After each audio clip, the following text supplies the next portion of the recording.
He didn't raise his voice. He didn't flinch. He simply looked her in the eye and said 6 words that would tear her world apart. Money always wins. Get out now. Naomi stood there, breath caught somewhere between disbelief and heartbreak, clutching the edge of the dining chair like it was the only thing keeping her upright. Her children were just a few feet away, laughing in the living room. And in that moment, she realized that life doesn't shatter with noise. It breaks in silence. It breaks in rooms filled with everything familiar, yet suddenly, nothing feels safe. Have you ever loved someone so deeply that you forgave the silence? Forgave the long stares that looked past you? Forgave the absence that still showed up for dinner? Forgave the smile that had long since lost its warmth? Naomi did. For years, she believed if she just held on a little tighter, he'd come back, the man she built a life with, the man she trusted with her dreams, with her children's dreams. But that day, something inside her collapsed. He wasn't asking, he was warning. This wasn't about love. It was about power. He wanted the house, the only home their children had ever known, and he didn't blink when he said it, didn't hesitate. "It's in my name," he told her flatly. "This is business." She wasn't his wife anymore. She was just another transaction. This is the story of Naomi, a mother who gave everything, a woman who lost more than comfort. She lost certainty. But what her husband forgot was that the quiet ones, the ones who suffer in silence, often carry the kind of strength you can't put a price on. Because this story isn't just about betrayal. It's about what happens when you're backed into a corner with 2 children staring up at you, asking where daddy went. It's about building a life from ashes, not because you want to, but because you have to. Before we go any further, if stories like this mean something to you, if you believe in strength that's forged through heartbreak, in rising when everything inside you wants to give up, please like this video, comment below, share your voice, and don't forget to subscribe to Mr. Ross Story Trail, where we don't just tell stories, we honor them. Let's walk this trail together. That night, Naomi sat alone on the floor of the hallway, her back against the cold wall. Mira's blanket was bunched beside her. Eli's stuffed bear had one missing eye. These weren't just toys. They were the pieces of a world built on bedtime kisses, macaroni dinners, and scraped knees. And now, a man with a Rolex and a well-ironed suit wanted to take it all, like it was some empty real estate deal. Naomi wasn't a fighter. She had never screamed in public, never slammed a door in anger, never once threatened to leave, even when her heart was already halfway gone. But there's something about watching your children sleep after hearing the person you loved most say they don't care anymore. It changes you. It awakens a quiet storm, not loud, not showy, but steady. This isn't a revenge story. It's a story of dignity, of a woman who had every reason to give up, but didn't. Because some houses are made of bricks, and some homes are made of memories. And if she had to go to war for hers, she would, even if the enemy wore the same wedding ring she used to kiss goodnight. Naomi stood by the window of their hillside home, her hands wrapped around a warm mug of tea she could no longer taste. Outside, the trees swayed gently, their leaves drifting to the ground, in slow, deliberate falls, like time itself had begun to give up. The house was quiet, too quiet, not peaceful, just paused, like even the walls were holding their breath. Behind her, faint giggles rose from the living room. Mira and Eli had wrapped themselves in their favorite blankets, faces lit by cartoons and innocence. They had no idea the foundation beneath their childhood was beginning to crack. Naomi envied them, not because they were young, but because they were still untouched by the truth. She took a slow sip, even though the tea had cooled. Her fingers clung to the mug because letting go of it felt like letting go of something real. The sound came next, gravel shifting beneath tires. The same sound that once made her smile. She used to wait by the door, straighten her clothes, fix her hair, feel a flutter in her stomach. That was a different version of her, a softer one. The car door shut. She didn't move. The front door opened a moment later with the same swipe and click as always. But there was no greeting. No "hey babe," no kiss on the cheek. Desmond walked past her without a glance. His shoes didn't scuff the floor. They glided, confident, practiced. His briefcase swung at his side like a weapon dressed in leather. He disappeared into his office and shut the door. Naomi stood still for a long time, her eyes unmoving, tea untouched. She knew what this meant. She had known for a while, but knowing didn't soften the blow. When he finally called her in, the sound of her name was stripped of anything familiar. She stepped inside. His office smelled like cedarwood and expensive cologne. The air was crisp, almost cold. She remembered how it used to feel warm in this room, when he let their son crawl under the desk, when they laughed over late-night Chinese takeout and made plans for their future. Desmond didn't look up as she entered. He kept his eyes on the papers in front of him, tapping a pen against the desk as if she wasn't already standing there, heart pounding. "I'm filing for divorce," he said. No build-up, no emotion, just a statement placed on the table like a receipt. Naomi blinked once, then again. Her feet rooted to the floor, her body still as the picture frames on the shelf behind him. He continued, "We've grown apart. It happens." The words didn't feel real. She wanted to ask what he meant, what happened, when he stopped looking at her the way he used to. But she didn't. She couldn't. "I'm offering a settlement," he added. "But I'll need the house." "The house?" Her voice cracked. "This home, it's our kid's world. You're just going to take it?" He leaned back in his chair, finally meeting her eyes, but there was nothing behind them. Not anger, not guilt, just the calm confidence of a man who had already made peace with what he was about to do. "It's in my name, Naomi," he said. "And let's be honest." He paused, just long enough to feel cruel. Money always wins. He stood up and straightened his watch. A final adjustment before walking past her like she was part of the wallpaper. The door closed behind him. Have you ever had someone walk out like you didn't matter? Drop a comment if you faced betrayal that made you stronger. Let's stand together in this community. Naomi didn't cry at first. She sat down on the edge of the bed, her hands resting in her lap, her breathing uneven. She stared at the carpet, following the patterns with her eyes as if they might explain something to her. It wasn't just heartbreak. It was humiliation. It was the unraveling of years, school pickups, birthday parties, late night, fevers, Christmas morning routines, shared glances over baby monitors. All of it reduced to a transaction. That night, after she tucked the kids into bed, Naomi sat in the hallway and leaned her back against the wall. Mira mumbled something in her sleep. Eli rolled over and whispered for his dad. Naomi pulled her knees to her chest.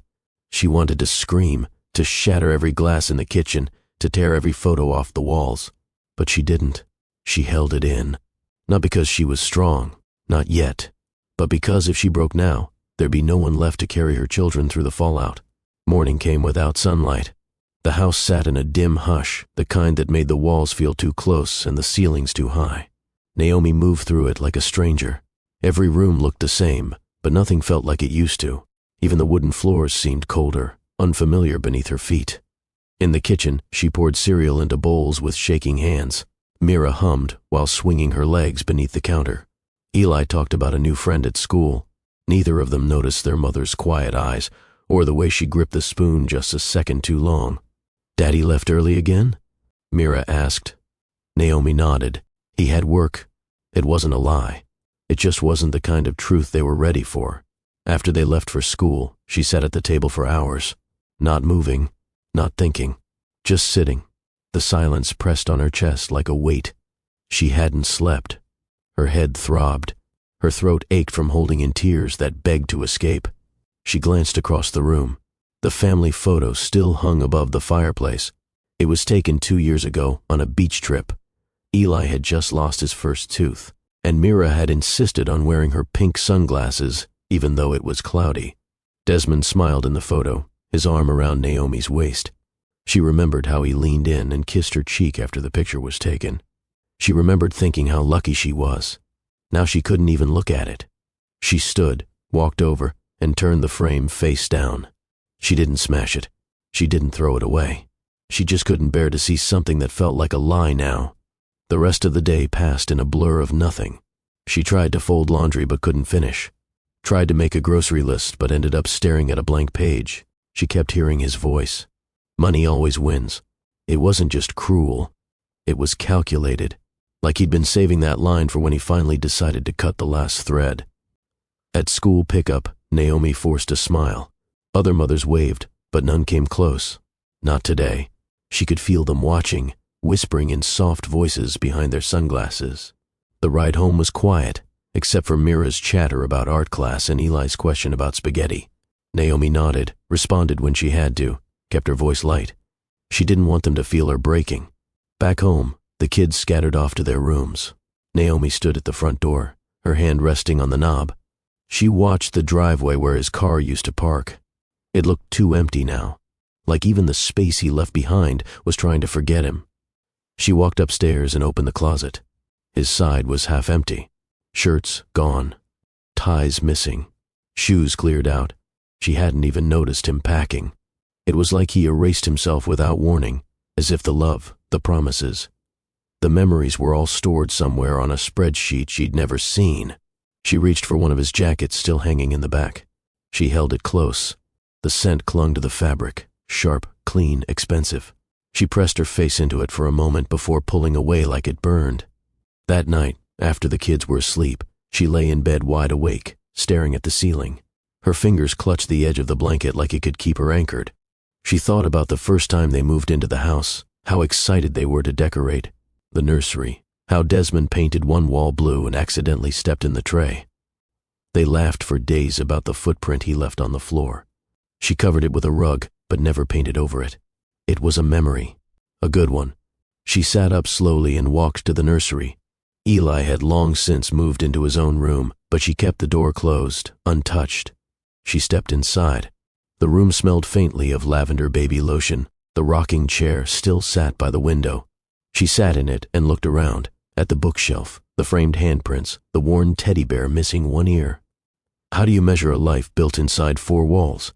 Not by bank accounts, not by property deeds, by late-night feedings, by lullabies, by scraped knees and bedtime stories, by love. He wanted the house, as if it were just a thing, but it wasn't. It was hers. It was theirs. It held the echo of first words, birthday candles, crayon scribbles on the kitchen wall that she could never bring herself to scrub off completely. How do you divide that? How do you sign it away? She didn't know the answers, but she knew this. If he thought she would just hand it over like some piece of real estate, he didn't know her at all. She kissed the top of Eli's old bear and placed it gently back on the shelf. Then she stood up, her hands still trembling, her heart still broken, but her spine straighter than it had been in weeks. The next morning, Naomi stood in front of the mirror and barely recognized her own reflection. Her eyes looked tired, older. Her skin was dull from the weight of too many sleepless nights.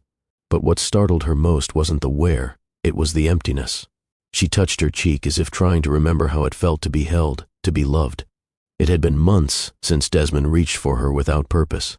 Longer since he'd said her name like it meant something. Somewhere along the line, she'd been reduced to someone who folded his shirts, paid attention to his moods, and learned how to tiptoe around the sharp edges of silence. The irony wasn't lost on her. She was the one who stayed soft, and yet somehow she was the one who got left behind. The children stirred upstairs.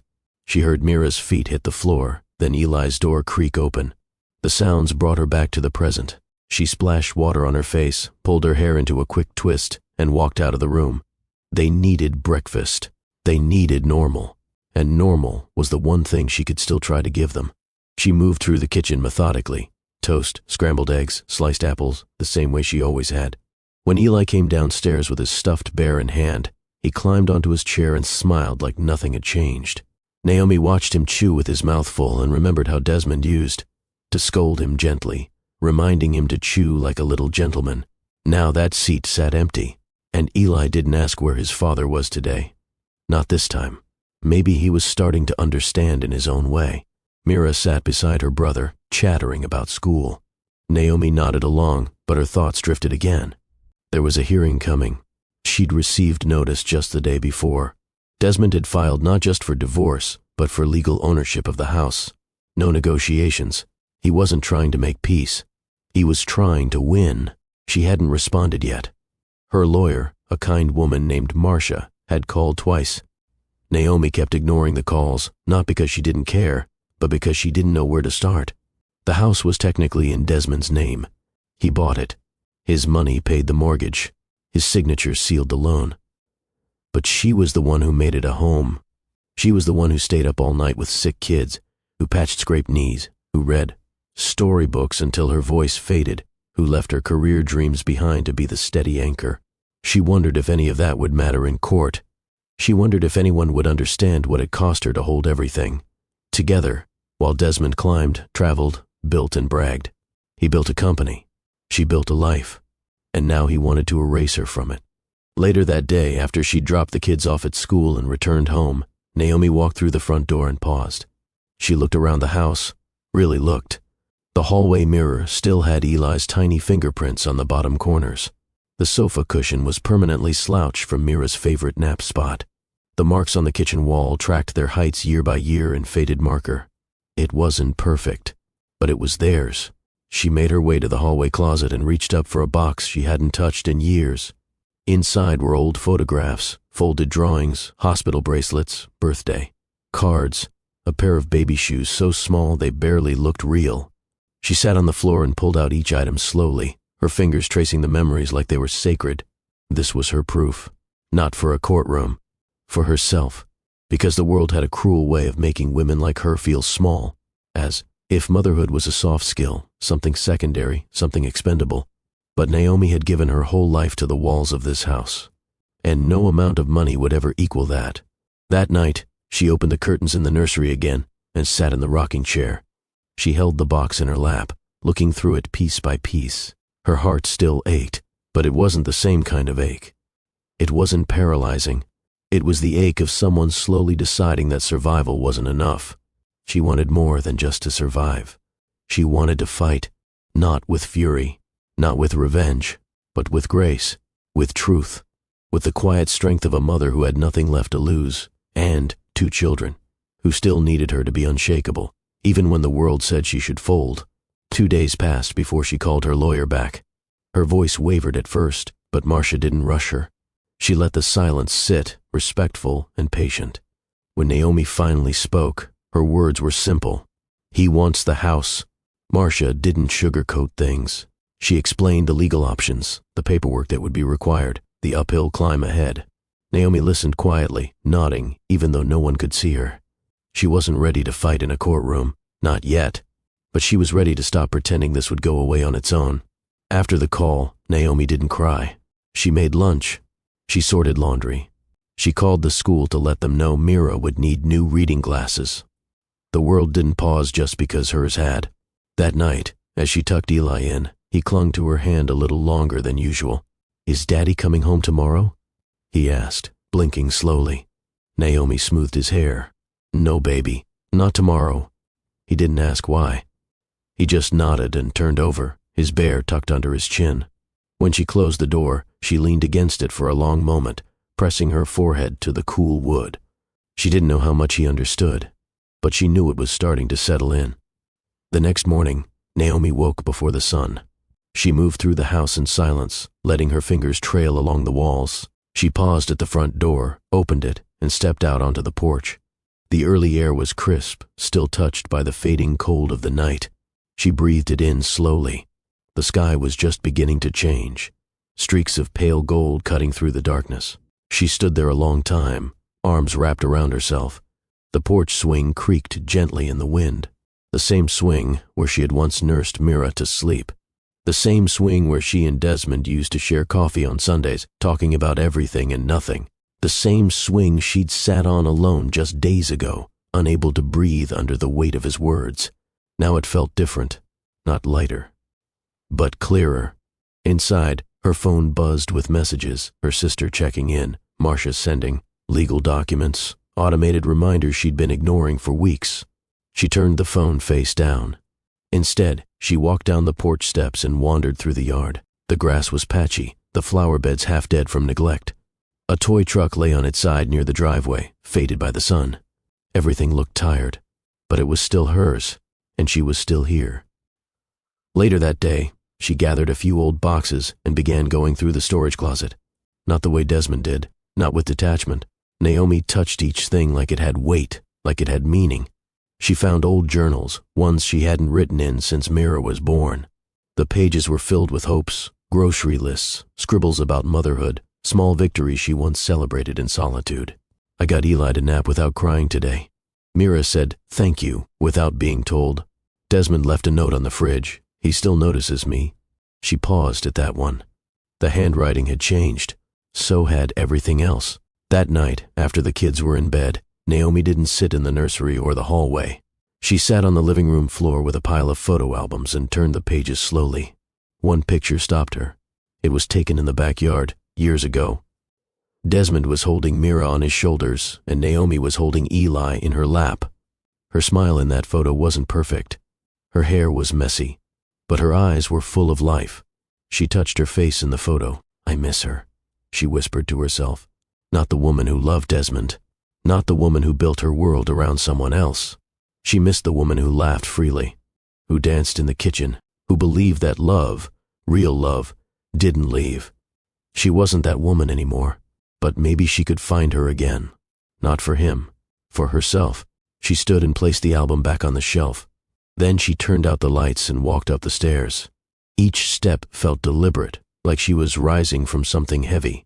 And though the house still felt fragile, like one wrong move could send it all crashing down, she walked with steady feet. It began the way most second chances do, not with fireworks or some grand breakthrough, but with small, invisible decisions that no one else saw. Naomi didn't announce her healing.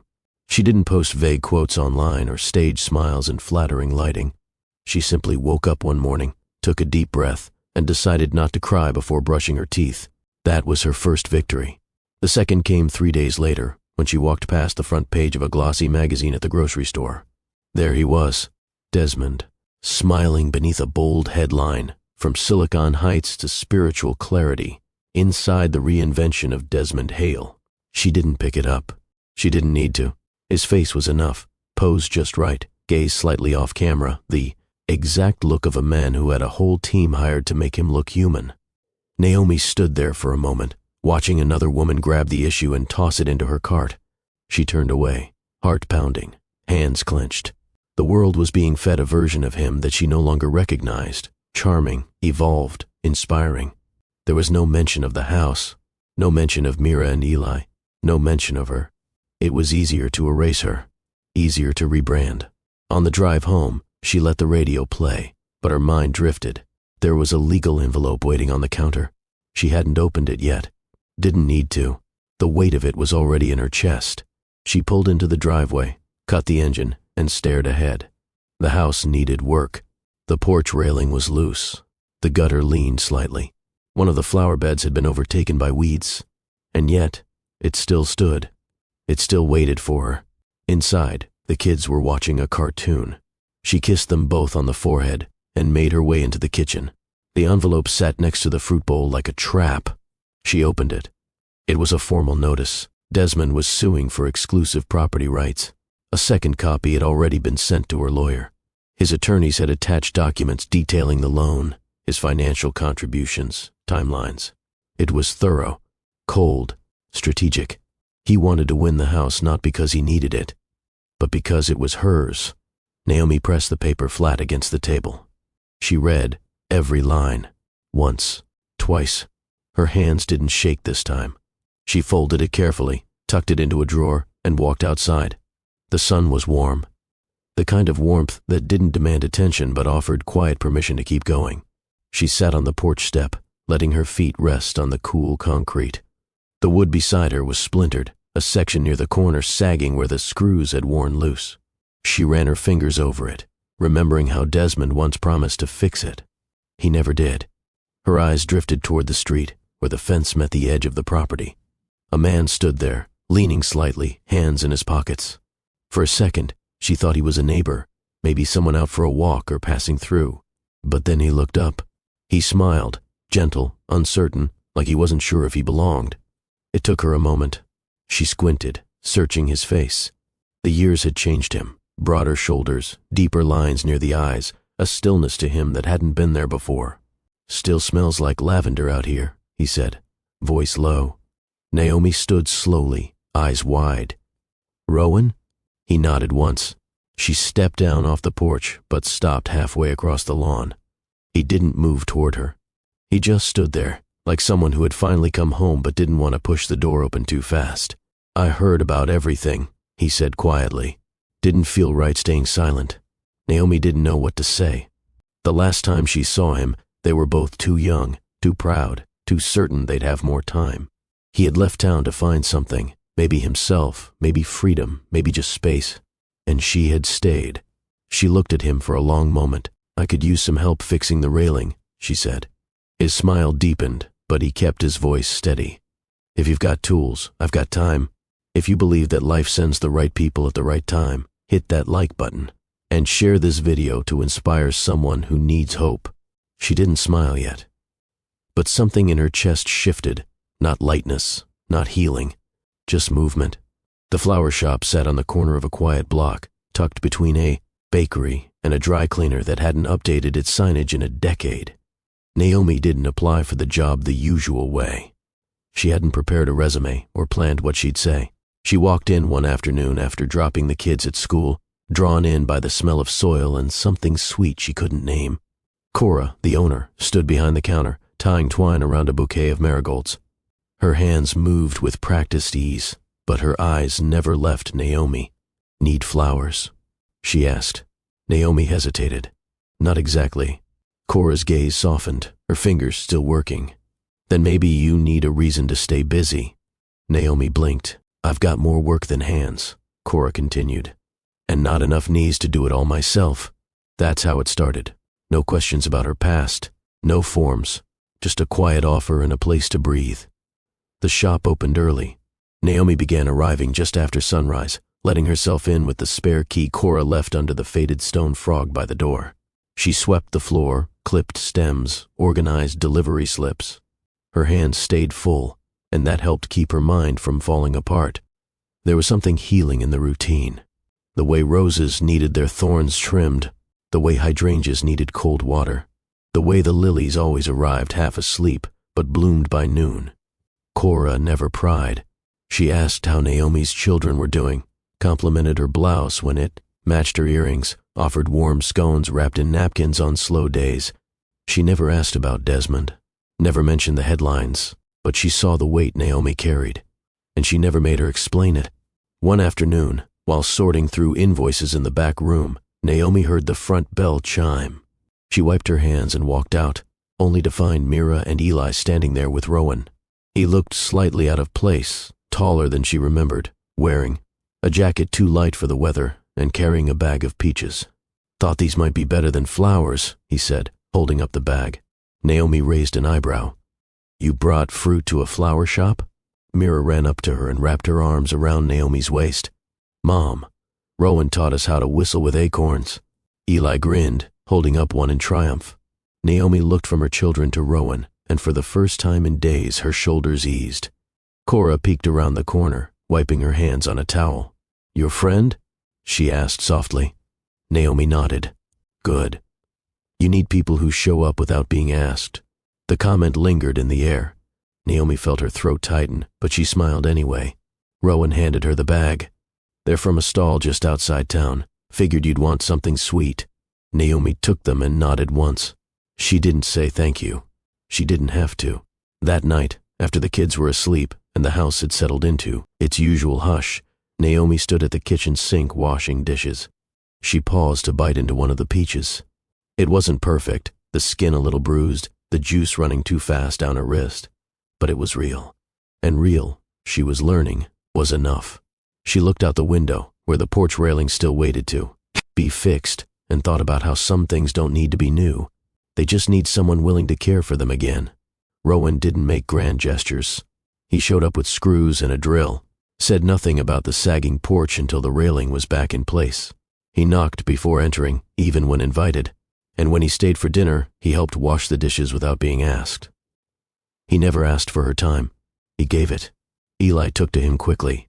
He followed Rowan around the yard, mimicking his footsteps, asking endless questions about birds, trees, and why the sun sometimes looked sleepy in the evening. Mira was slower to warm. She watched him with cautious eyes, her arms often folded, her questions more pointed.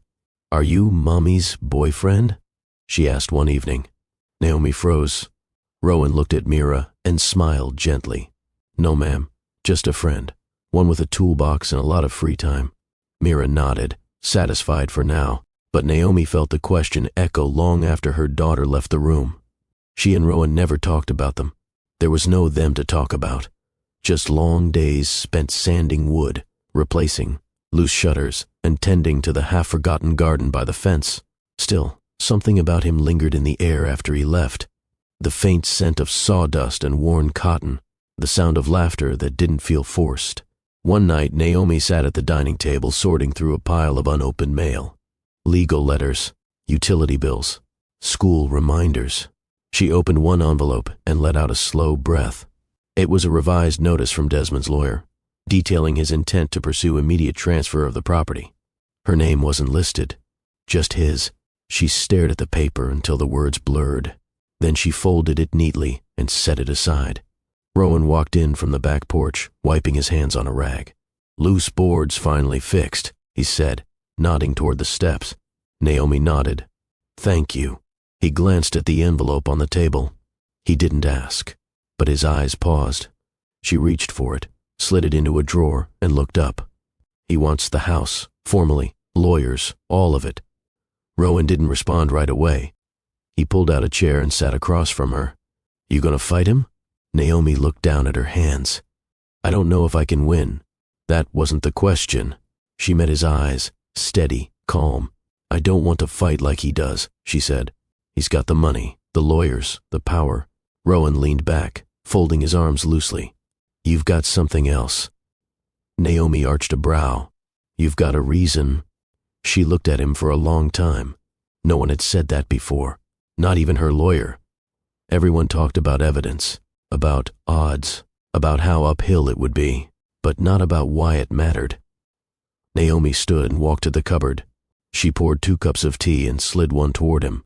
They sat in silence, both holding the warmth in their hands. Outside, the wind nudged the porch swing gently. The stars blinked above, steady and distant. It was the first night Naomi didn't feel entirely alone in her own home. Not rescued, not replaced, just witnessed. Naomi stood in the center of her bedroom, surrounded by laundry, school permission slips, and scattered crayons. The floor was a mess of everyday life, and for once, she didn't rush to clean it. She was learning not to apologize for the evidence of her existence. That afternoon, she had opened the drawer with Desmond's newest legal notice and read it, slowly, without flinching. The language was sterile, methodical, deliberate, just like him. But this time, she didn't feel hollow. She felt steady. Later that evening, after putting the kids to bed, Naomi called Marcia. She stood by the kitchen window with the phone pressed to her ear, watching the porch light flicker. "I want to respond formally," Naomi said. Marcia didn't speak at first. "You're sure?" Naomi nodded. "I'm not letting him take it. I don't care what's on paper. That house is mine." Marcia's voice was calm, but firmer now. "Then we'll build a case. It won't be fast, and it won't be easy." "I know." Naomi didn't need it to be easy. She just needed it to be hers. The next few days became a rhythm of paperwork, documentation, memories that doubled as evidence. She sent copies of utility bills in her name, photos from school birthdays hosted in the backyard, journal entries with dates, drawings from the kids labeled with Mommy's house written in crayon. Every scrap of their life became part of the truth she was stitching together. At night, Naomi sat at the dining table long after the kids had gone to sleep. Some nights Rowan stopped by, dropping off tools or returning borrowed items. He never stayed too long, never asked questions. But when she needed an extra set of hands to lift something heavy, he was there. One night, as she packed up a folder to send to Marcia, Rowan leaned against the doorframe. "You're putting up a real fight," he said. Naomi gave a tired smile. "It's not a fight, it's a stand." He nodded. "Same thing, different kind of armor." She looked at him. "I don't want to become someone angry." "You won't." "How do you know?" "Because angry people don't still bake cookies for their kids when they're dead on their feet." She laughed under her breath. It was the first time she'd laughed in days. Rowan stepped closer and handed her a soft cloth to wipe down the folder edges. He didn't say anything poetic. He didn't offer advice. He simply helped. Naomi glanced at the clock. Midnight. The house was quiet. For a moment, she allowed herself to lean back in the chair and breathe. Not with relief, but with readiness. This wasn't over, not even close. But for the first time since Desmond left, She felt something return to her body, something deep, warm, steady. Control. It didn't come from rage. It didn't come from proving a point. It came from remembering who she was and who she still had to be. A mother, a home builder, a woman who refused to hand over the one place her children still felt safe. The following weekend, Naomi stood barefoot on the back porch, sipping lukewarm coffee as Eli chased Mira through the grass with a paper towel roll pretending to be a telescope. Their laughter stretched across the yard, cutting through the quiet that once haunted the space. It didn't erase the heaviness, but it added color. Inside, Rowan was at the dining table with an open box of nails and a half-built wooden birdhouse. He had promised Mira they'd make one for each corner of the yard. She insisted on painting hers purple. Eli wanted his to have a secret door. Naomi watched him from the doorway. His movements were steady, patient, quiet, the kind of quiet that didn't drain a room but gave it room to breathe. She stepped inside. Rowan looked up. "Want to help?" Naomi raised an eyebrow. "I'm more of a supervisor." "Then you're hired." She walked over and sat beside him, taking one of the pieces of wood. The edges were smooth. The surface smelled like fresh pine. Something about it calmed her hands. Mira ran in a few minutes later, face flushed and barefoot, holding a bundle of daisies and 3 crayons. "These are for the roof," she announced. Rowan grinned. "Perfect. This house is going to be the envy of all the birds." Naomi watched him, quietly. This wasn't the kind of man who asked for attention. He simply gave it. Later that night, as the kids watched a movie in the living room, Rowan joined Naomi on the back steps. The evening air had turned cool. "You ever think about what's next?" he asked. Naomi didn't answer right away. "I used to think next meant fixing everything, restoring what was lost." She paused. "But now I think maybe next just means learning how to live without begging life to be fair." Rowan looked over at her, his hands resting on his knees. "You don't have to fix it all," he said. "You just have to keep showing up." She nodded. They sat in silence, watching the shadows stretch long across the yard. When he stood to leave, she didn't ask him to stay. And he didn't ask if she wanted him to. That was the rhythm between them, soft, patient, unspoken. Later that night, Naomi stood at the foot of her bed, watching her children sleep on the mattress they had dragged in for a weekend camp-out. Eli had one arm slung over his stuffed bear. Mira had curled herself into a tight ball, her crayon-stained fingers clutching a blanket. Naomi kneeled down and kissed them both on the forehead. Her heart still ached, but it no longer felt hollow. She turned off the light and stepped out of the room. Downstairs, the file folder from Marcia sat on the table, untouched since the last call. But she wasn't avoiding it anymore. She would read it again tomorrow, and the day after that, she would meet with Marcia in person. Because it wasn't just about a house. It was about the life that had been built inside it. And no judge, no signature, no bank account could measure that. Saturday mornings used to feel heavy, a reminder of what was missing. But lately, they carried something different. Not ease, but light. The front porch smelled of soil and morning dew. Naomi knelt beside the flower bed, wearing old jeans and her least favorite sweatshirt. Her hands were buried in the dirt as she dug through tangled roots and tired weeds. It wasn't glamorous, but it was hers. Rowan arrived just after 9, carrying a small crate of wooden planks and a bag of tools. He set them down without interrupting her rhythm. "You're early," she said, not looking up. "I brought nails and bribes." She turned. He held up a paper bag. "Still warm," he added. Inside were 2 peach turnovers. Naomi sat back on her heels, brushing soil from her palms. "That's cheating." Rowan grinned. "It's strategy." They sat on the porch steps and shared breakfast, their knees just barely touching. The air was cool but carried a hint of spring, that soft breath the earth takes before everything starts growing again. Naomi hadn't planned for this, for him, but he kept showing up, not with promises, but with presence. Later that afternoon, Rowan helped Mira and Eli carry out their birdhouses. Mira had painted hers bright purple with silver stars. Eli's had a crooked chimney he was very proud of. They hammered nails with more enthusiasm than precision. Naomi stood by the window and watched as Rowan gently corrected Mira's grip on the hammer, his other hand shielding hers. He wasn't trying to impress anyone. He was just there, real, careful, and quiet in all the right places. By evening, the backyard had 3 birdhouses hanging in different trees. One by the swing, One near the shed, one beside the fence. Mira declared it the neighborhood for feather friends. Naomi laughed, not politely, not softly. She laughed from her chest, surprised by the sound. That night, the four of them sat around the fire pit. The flames flickered low, casting warm shadows across their faces. Eli was half asleep, curled in Rowan's old jacket. Mira was roasting marshmallows with the focus of a scientist. Rowan sat beside Naomi, a cup of tea in his hands. She glanced at him. "Do you ever think life breaks things just to make us build better?" Rowan looked into the fire for a moment. "I think sometimes things break to show us what we're made of." Naomi nodded slowly. "I didn't think I had anything left." "You did," he said. She turned her gaze to the fire. "I wasn't ready for any of this." "You don't have to be ready to begin. You just have to begin."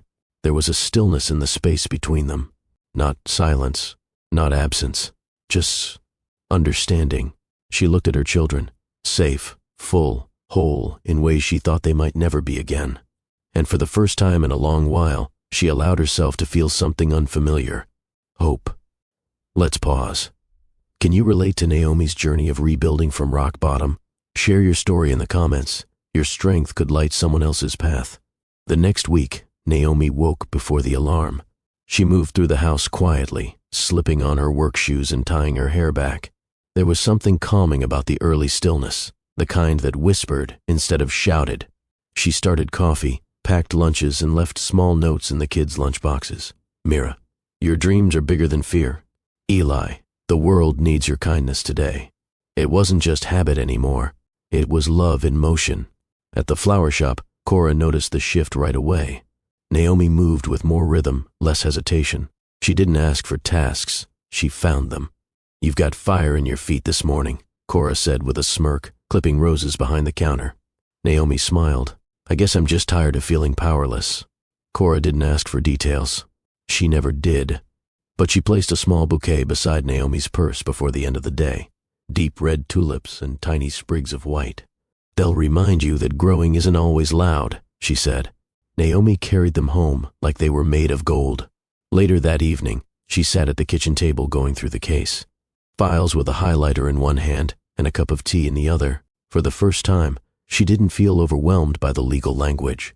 She paused at each line, made margin notes, organized documents by date. Her fingers no longer trembled. Outside, Rowan and Eli were working on a new project, a raised garden bed behind the shed. Mira was reading a book on the porch swing, occasionally glancing up to offer advice no one asked for. Naomi watched them through the window. It wasn't perfect. The yard still needed care. Bills still pressed at the edges. Courts still waited. But there was peace growing in the middle of the mess. Later that night, Naomi tucked the children into bed and walked through the house room by room, flicking off lights. She paused in the nursery, still half frozen in time. She hadn't updated it since Eli moved out, as if part of her couldn't let go of who she used to be. But now she stepped inside and turned on the lamp. She opened the closet, cleared the dust from the bookshelf, folded the old blankets, and placed the last stuffed animal in a box. It wasn't grief anymore. It was release. Downstairs, she found Rowan at the fire pit again, stoking the last few embers. He looked up when she approached. "I boxed up the nursery," she said softly. He didn't respond with a nod or words of comfort. He just scooted over, making space for her beside him. Naomi sat down slowly, letting the warmth of the fire settle into her skin. "I used to think if I let go of things, it meant I didn't care enough," she said. Rowan leaned forward, resting his elbows on his knees. "Maybe letting go means you're ready for what's next." Naomi looked at him. "I'm not ready for anything new." Rowan didn't argue.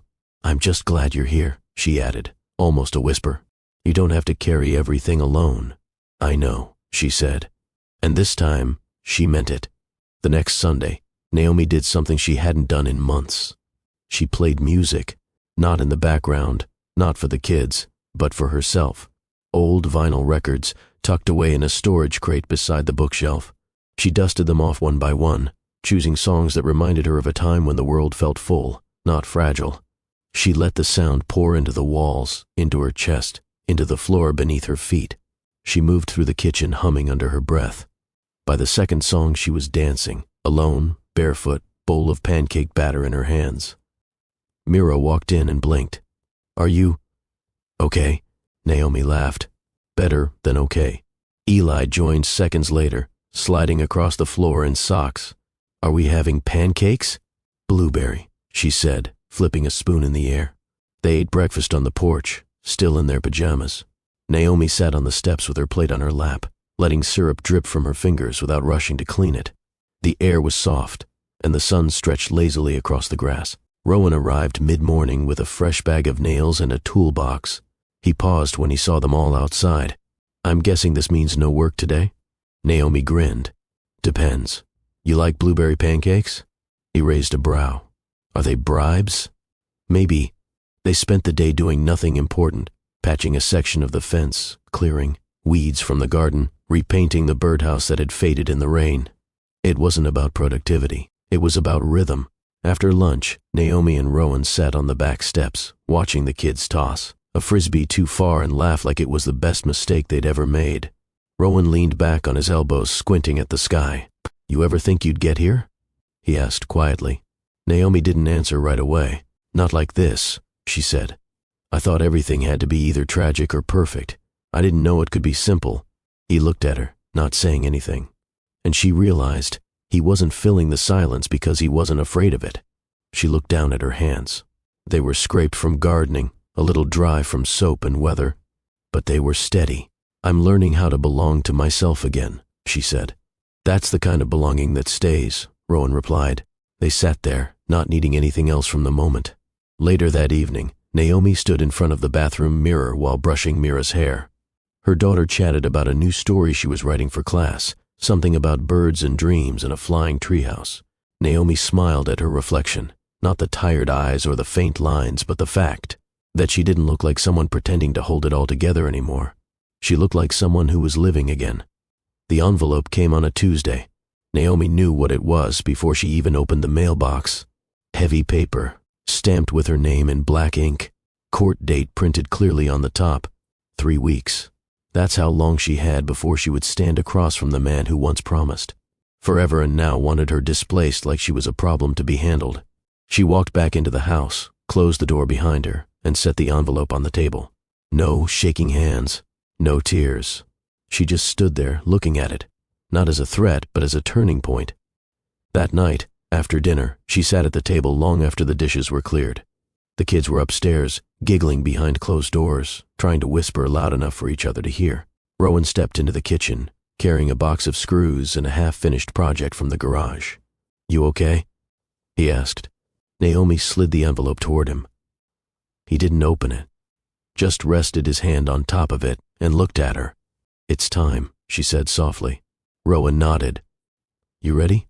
Naomi looked toward the staircase, where the laughter had started to fade into bedtime quiet. I don't think anyone's ever ready for this, but I'm not scared anymore. She pushed her chair back, stood, and walked to the window. It's not about beating him, she said. It's not even about the house. Rowan stayed silent. Naomi turned to face him. It's about standing in front of people who don't know me and showing them that what I built matters, that love matters, that years of bedtime stories and scraped knees and hand-packed lunches aren't invisible just because they aren't written in contracts. Rowan stepped closer, but didn't reach for her. You're not fighting for bricks, he said. You're fighting for what happened inside them. Naomi gave a slow nod. And I'm not fighting alone anymore. The next few days were quiet but focused. Naomi met with Marcia twice, going over every detail of her timeline. Dates, photos, handwritten notes, statements from teachers and neighbors. Cora offered to write a letter describing Naomi's work ethic, her balance as a mother and employee, her ability to hold herself with grace even under pressure. I've seen women come undone, Cora said as she handed Naomi the envelope. But you never broke. You bent, but you never broke. Naomi held the letter to her chest like it was something sacred. At home, she reorganized the living room, not because it needed it, but because she needed the space to feel new. She framed a few more drawings from Mira and Eli, hung them on the hallway wall. She wanted the judge to see what mattered. Not wallpaper, not furniture, but love, etched in crayons and construction paper. One night, Rowan brought over firewood, and they sat by the flames again. The kids had already fallen asleep, worn out from chasing fireflies and dancing in the yard. Naomi pulled her sweater tighter around her shoulders and looked at Rowan, the firelight casting soft shadows across his face. "You know this isn't your fight," she said. "I know. You don't have to stay." He didn't answer right away. "I'm not here because I need to fix anything," he said. "I'm here because I respect what you're building." Naomi looked into the fire. The flames swayed like they were listening. "I don't know what this will look like after," she whispered. "Even if I win." Rowan leaned forward, his voice low. "You'll still have your children, your courage, your home, in more ways than one." Naomi turned toward him. "And you?" He smiled, small but certain. "I'm not going anywhere." The night before the hearing, Naomi laid out their clothes. Not just hers, but Mira's and Eli's too.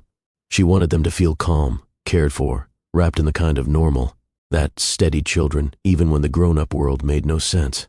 She placed Mira's favorite hair clip on the dresser, folded Eli's shirt just the way he liked it, sleeves tucked, collar neat.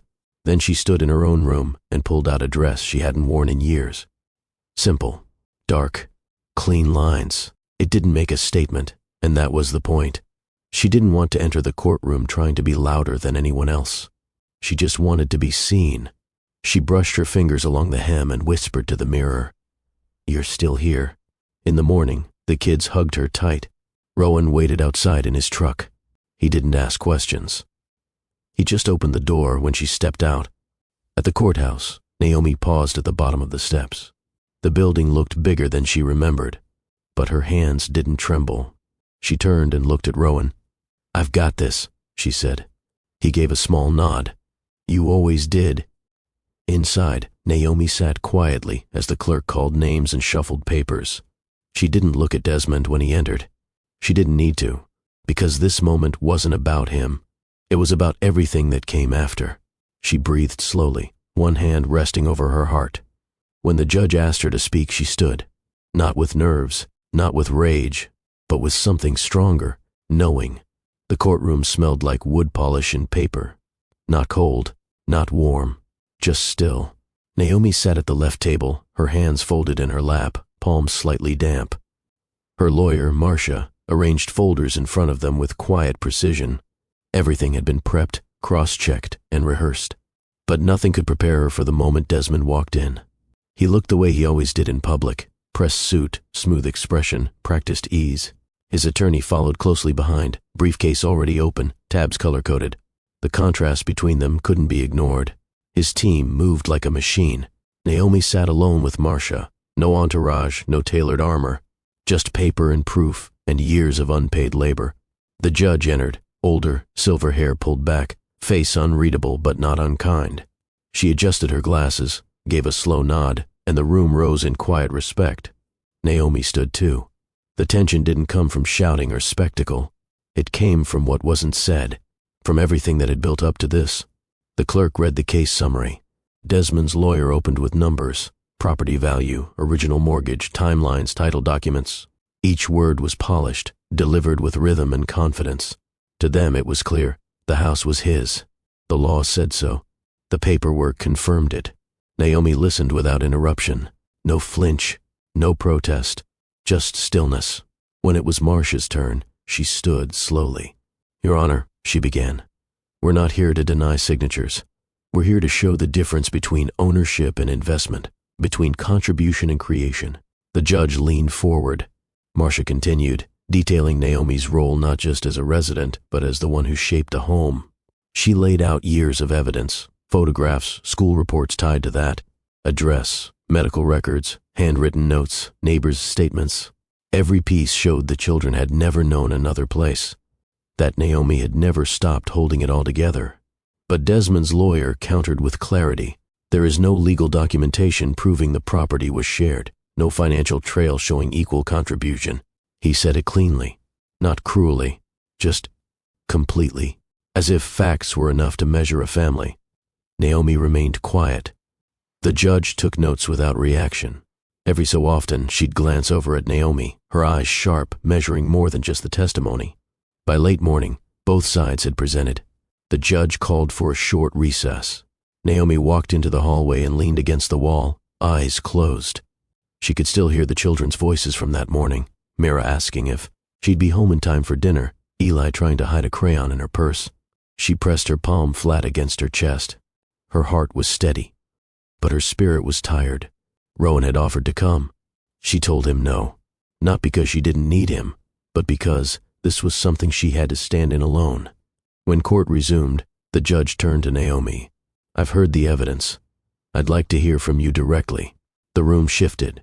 Naomi stood, not as a lawyer, not as a strategist, just as herself. Naomi stepped toward the center of the room. The microphone waited. The silence grew heavier, not oppressive, but sacred. No one spoke, not the judge, not Desmond, not the polished voices on either side. For the first time, it was hers. She adjusted the mic slightly and looked down at her folded hands. "I'm not a lawyer," she said, her voice soft but steady. "I don't speak in clauses or cite codes. I'm here as a mother, as the person who's spent the last 10 years making that house a home." She looked at the judge, not pleading, just present. "I know the title says it belongs to him. I know the documents say the mortgage is in his name, but that house holds every part of my children's lives." She paused. Her throat tightened, but she didn't let it close her voice. "It's where Mira learned to read, sitting by the fireplace with books too big for her lap. It's where Eli took his first steps, barefoot on that uneven tile in the hallway." Her eyes drifted slightly, remembering. "It's where they cried when they were sick, where they painted their dreams onto bedroom walls and asked impossible questions at bedtime." A brief flicker of movement from Desmond's chair, subtle but there. His jaw clenched, his gaze lowered. Naomi continued, "I wasn't paid for the years I stayed home. There's no invoice for the meals I cooked or the nights I sat awake counting fevers. There's no contract that covers the emotional glue it takes to hold children together when the one person who promised to stay walks away." She turned slightly, scanning the room without shame. "I don't own the land, but I carried the weight of that house through every stage of their growing up. I fixed broken hearts, packed school lunches, comforted night terrors, all from that same kitchen, those same floors, those same walls." The judge nodded, slowly. Marcia watched her with quiet pride. Naomi's voice softened, but it didn't lose shape. "He says money always wins." Her hands tightened slightly. But money didn't hold Mira when she had her first panic attack. Money didn't sit beside Eli when he asked why his dad stopped showing up. Money didn't braid Mira's hair on picture day or remember to leave. A note in Eli's backpack when he was scared of his spelling test. She looked at Desmond now, not with bitterness, with clarity. He built a company. I built a life. The room was still. Even the pens stopped moving. She turned back to the judge, voice clear. "All I'm asking is for the law to recognize that homes aren't made by ownership. They're made by presence, by the invisible work no one sees, but that makes everything else possible." She stepped back. No tears, no anger, just the truth. And that was enough. No one spoke for several long seconds after Naomi sat down. The judge didn't glance at her notes. She didn't ask for clarification. She just studied Naomi with a kind of still respect, like she wasn't looking at a plaintiff, but at a woman who had finally said the thing everyone else had forgotten how to say. Desmond shifted in his seat. His lawyer whispered something to him, but he didn't respond. His arms were crossed, not in defiance, but in discomfort. This wasn't the hearing he expected. He had walked in with leverage, with control, with every card on paper. But Naomi's story didn't live on paper. It lived in echoes of bedtime songs, hallway laughter, front porch conversations, things no deed or ledger could measure. The judge folded her hands. "Thank you," she said, looking at Naomi, "for speaking not just as a party in this case, but as a mother." She glanced at both tables. "I will take everything into account. Legal filings, financial records, and lived realities." Her voice was level, but something about the way she said those two final words, lived realities, landed with quiet weight. The court recessed for deliberation. Naomi exhaled as if she hadn't taken a full breath in hours. She stepped out into the hallway and sat on the bench by the tall windows. Light poured in, cutting wide, soft lines across the tile floor. She closed her eyes. She thought about Eli's drawing on the fridge. Mira's sneakers are always by the front door, laces never tied.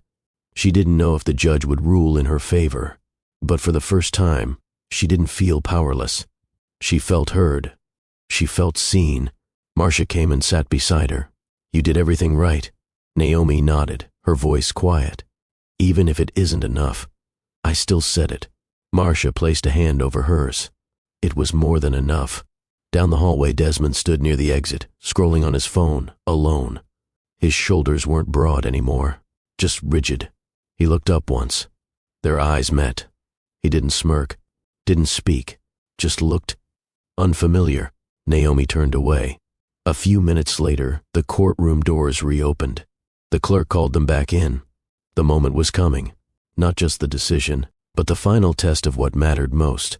The judge returned to her seat, glasses resting low on the bridge of her nose, hands folded on the bench. The entire courtroom leaned forward, not physically, but emotionally. She cleared her throat softly, then looked straight at Naomi. In legal disputes such as this, she began, we are often asked to assess what can be seen, signed, or sold. Her gaze flicked toward Desmond briefly, then back again. But the law also allows for something else, discretion guided by humanity, context, contribution beyond the financial. She paused. This court recognizes that while the title and original financing remain in Mr. Cole's name, the upbringing of the children and the emotional value bound to the residents far outweigh any document presented here. Desmond straightened in his chair. The judge continued. The children's primary caregiver, support system, and daily guardian has, for years, been Ms. Naomi Cole. Removing her and the children from their established home environment would, in this court's view, cause harm, emotionally and developmentally. A breath caught in Naomi's throat. Therefore, the judge said, her voice firm, residency and custodial possession of the home will be granted to Miss Naomi Cole. Full rights to live, remain, and maintain this home shall transfer accordingly. Silence followed.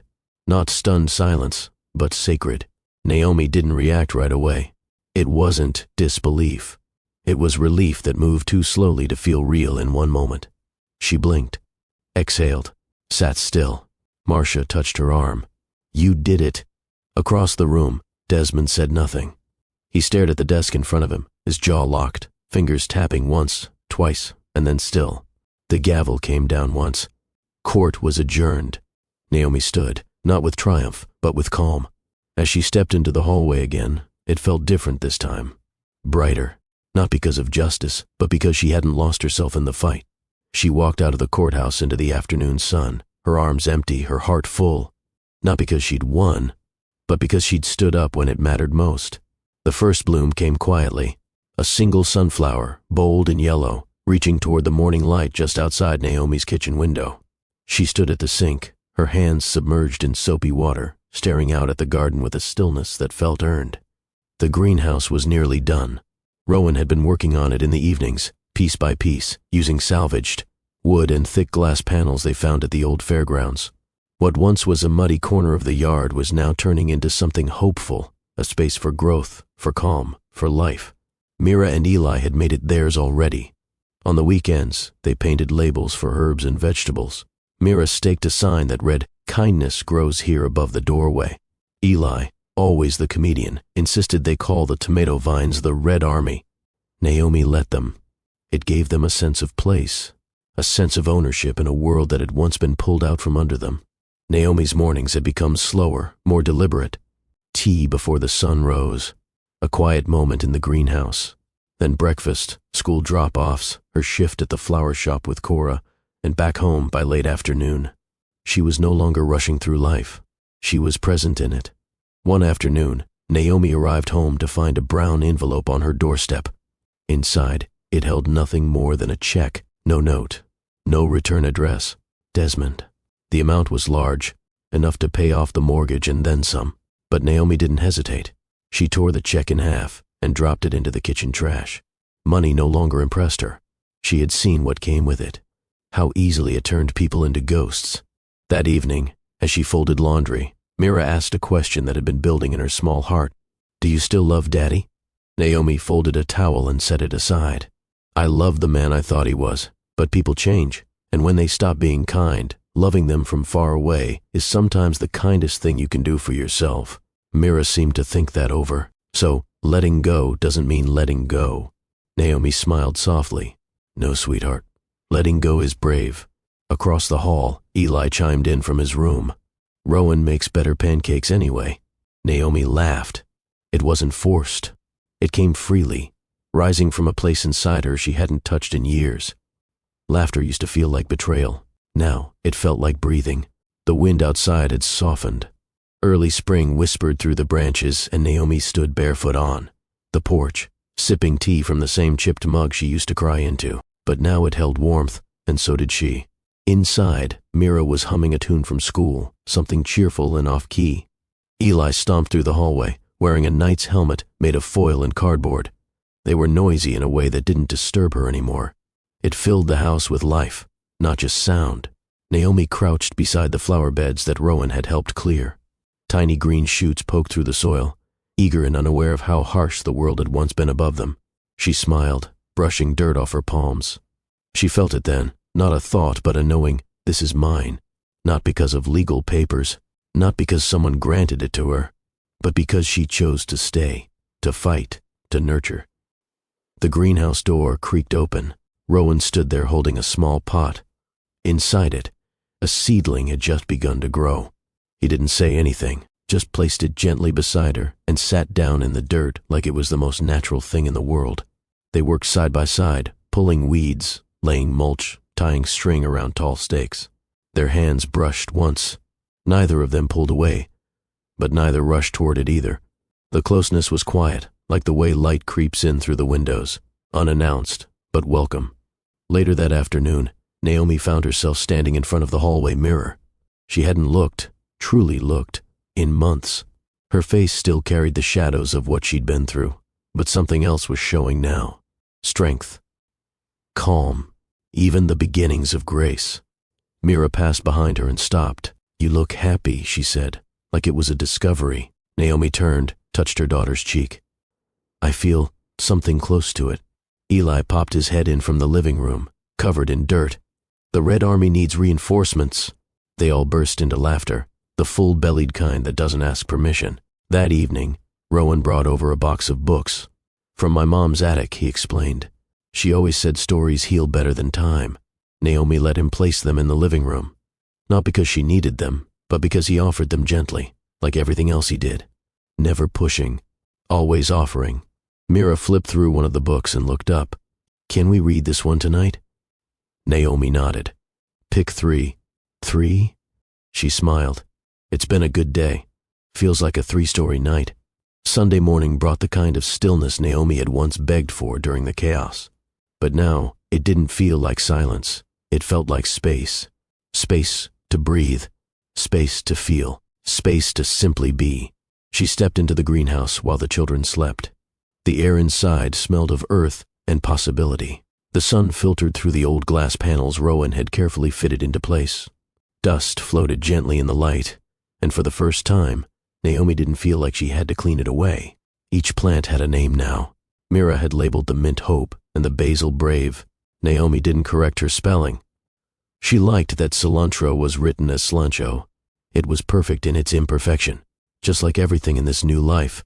She crouched beside a lavender sprout, the last plant she had added, not because it was her favorite, but because it reminded her of before, of what was lost, of the porch where Rowan had first reappeared, when her hands were trembling and her heart was unsure. Naomi touched the soil gently. "Grow well," she whispered. Later, over pancakes and syrup, Eli declared the breakfast table a no grown-up zone. Rowan lifted his hands in surrender. "I'll go eat on the porch." Mira grinned. "You can stay, but only if you wear a crown." Naomi watched Rowan balance a paper crown on his head, not even pretending to be embarrassed. He looked like he belonged, not because he forced his way in, but because he waited until the door opened.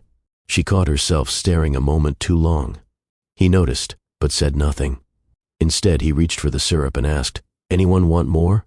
Naomi's chest felt warm, not nervous, not uncertain, just warm. That night, after the kids had gone to bed and the dishes were drying, in the rack, Rowan found Naomi in the backyard, sitting on the steps. The stars were just beginning to appear, blinking into place like they too were unsure if it was safe to show up. He sat beside her, not too close. "Long day?" he asked. She shook her head. "Good one." A pause stretched between them. Comfortable. Rowan reached into his jacket pocket and pulled out a small folded paper. "I found this the other day," he said, handing it over. "It's from high school. You wrote it in my yearbook." Naomi unfolded the paper. Her own handwriting stared back at her. One day, I hope you come back home, not because you have to, but because you want to. Her eyes stung, but she didn't cry. I was a mess back then, she murmured. You were always steady, he said. Even when the rest of us weren't looking. She folded the paper again and held it in her lap. I'm not ready, she said quietly. For anything more than this. Rowan nodded, looking ahead at the stars. I'm not asking, he said. Just sitting. Naomi smiled. Thank you. They sat in silence for a while longer, and it wasn't empty. It was everything. Summer gave way to early autumn, and the trees outside the house began their quiet change. Naomi stood on the porch one morning, arms crossed loosely over her chest, watching as Mira and Eli raced their bikes along the dirt path Rowan had helped carve through the backyard. Eli shouted, "Watch me, Mom." As he flew past, legs pumping like he could outbite gravity, Naomi smiled. I'm watching, baby. Behind her, the screen door creaked as Rowan stepped out. He held 2 mugs. One he handed to her, the other he sipped from, already knowing how she liked hers. 1 sugar, no cream. She took a sip and sighed. They're getting big. Too fast, Rowan said. I blink, and Eli's taller. Mira's sharper. Naomi leaned against the railing, her shoulder brushing his. She didn't move away. The greenhouse stood proudly at the edge of the yard now, full of life. Sunflowers reaching high, vines twisting along the frames. There were little chairs inside, a watering schedule Mira had created, and a small shelf Rowan had built for Naomi's tea tins. It wasn't just a place to grow things. It was a place where things had been rebuilt. Naomi glanced down at her left hand. No ring, just a faint tan line where one used to be. She touched it briefly, then let her hand fall back to her side. I never thought I'd feel this okay, she said softly. Rowan didn't answer right away. You didn't just survive, Naomi. You grew. Naomi looked at him. You helped. He shook his head, lips curving slightly. I just showed up. You did the rest. Mira called out from the yard. We're going to make flower crowns for the chickens. Naomi laughed. They're going to hate it, but we'll love it. Eli chimed in. Naomi turned back toward the garden. That's what matters. That night, Naomi sat alone on the porch after tucking the kids in. A breeze passed gently through the trees. Fireflies blinked in and out of the darkness like shy dancers. She breathed in the air, not searching, not aching, just here, just whole. Her voice carried into the soft evening. They say money always wins, but what they don't say is that money can't hear a child's laugh echo through an old hallway. It can't feel the joy of muddy footprints across clean floors. It can't sit on this porch and feel the quiet beauty of being truly seen. She looked at the stars. Money fades. But love holds. The porch creaked softly beneath Naomi's feet as she settled into the same chair she once sat in with tears in her eyes and uncertainty in her heart. But now, everything felt different. The ache was gone. What remained was peace, not loud or boastful, just steady, real. Her hands wrapped around a warm mug. The scent of mint and honey drifted upward, soothing in a way nothing extravagant ever could be. The garden had become something of a quiet masterpiece. No symmetry, no perfection, just patches of life blooming where she once thought nothing could grow again.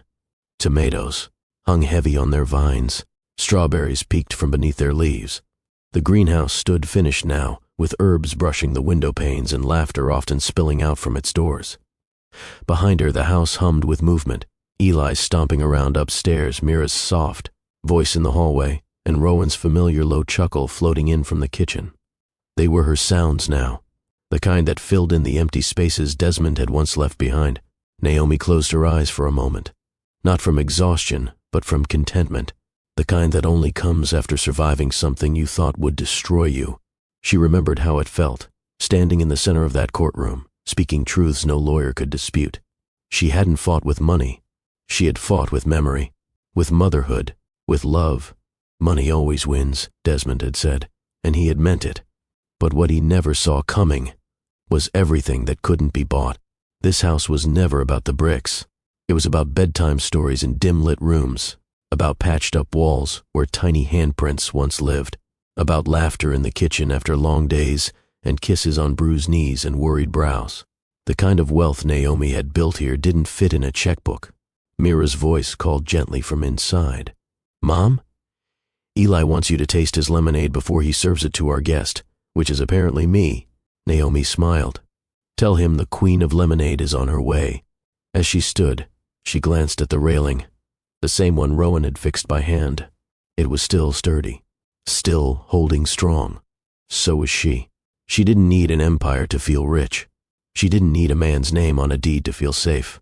She had built something of her own, a world where love was louder than fear, and presence mattered more than power. They say money always wins, but they've never held their child through a sleepless night. They've never fixed a broken chair with borrowed tools and quiet determination. They've never heard the sound of a child laughing in a house you nearly lost, but saved anyway. That's what wins, not the numbers, not the titles, the moments, the hands held, the second chances. She turned toward the door and stepped back inside, where the warmth waited, not from a fireplace but from the people who had helped her rebuild. If this story touched your heart, let it echo by subscribing and sharing. With someone who needs this reminder, love is louder than money. Always. Dinner was loud, not chaotic, just full. The kind of loud that comes from people who feel safe being themselves. Eli proudly presented his lemonade, which was mostly sugar with a hint of citrus. Naomi drank every drop with a grin that made him puff his chest like a small king.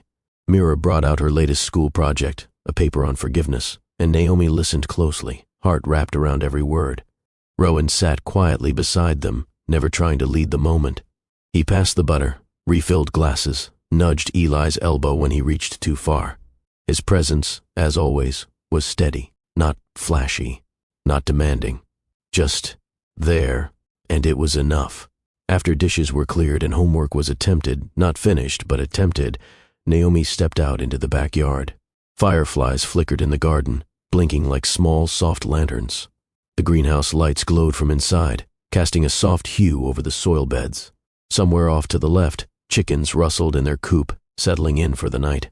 Rowan followed, 2 cups in hand. He passed her one, warm and sweet. They sat on the steps, not talking at first. They didn't need to. Their silence was never empty. It was comfortable, full of everything that didn't need to be said. Finally, Naomi turned to him. "You ever think about what it costs to get here?" she asked. He nodded. "All the time. I used to think I needed to hold it all together to be strong, that if I broke down even once, everything would fall apart." Rowan didn't rush her. He just listened. "I thought I had to pretend I wasn't angry, that I wasn't afraid. I thought being quiet made me dignified, but silence nearly drowned me." She looked at him now, her voice softer. "I don't want quiet anymore. I want real." He met her eyes, no hesitation in his own. "You've always been real to me, Naomi." She exhaled, not dramatically, not to make a point. Just the kind of breath that says, "I believe you now." In the background, the soft clatter of Eli dropping something inside made them both smile. Naomi stood, stretched, and offered her hand. "Come on, I want to end the night with chocolate pudding and bad knock-knock jokes." Rowan took her hand. As they walked back inside, Naomi felt something settle deep in her chest. Not a fairy tale ending, not perfection, just peace, the kind that comes after standing your ground, choosing yourself, and loving who you've become along the way. Later that night, the house was still. Naomi stood at the door of each child's room. Eli was wrapped in his blanket, mouth open in sleep, a small plastic dinosaur still clutched in one hand. Mira had her lamp on low, a book resting on her chest, her breath even and deep. Naomi tucked the blanket higher over Mira's shoulders and gently turned off the light. Downstairs, she poured the last of the tea, stepped onto the porch and took her seat, the same chair from before, but somehow different now. She thought of the woman who once sat here holding herself together by threads, who thought survival meant silence, who didn't know yet that healing wasn't loud. It was slow and lived in and stitched together through ordinary days. And she thought of the man who told her, cold and certain, "Money always wins." Naomi looked around, at the greenhouse, at the light in her children's rooms, at the laughter still echoing faintly in the corners of this house. He was wrong. Money can make noise, but love stays. Love lingers in bedtime kisses and notes packed in lunchboxes. It hides in burnt toast and inside jokes. It sings through screen doors and echoing giggles. Love stays when everything else walks away. She set the mug down and let her eyes close for a moment, listening not to silence this time, but to presence, to the sound of home, earned the hard way. If this story touched your heart, let it echo by subscribing and sharing with someone who needs this reminder. Love is louder than money. Always.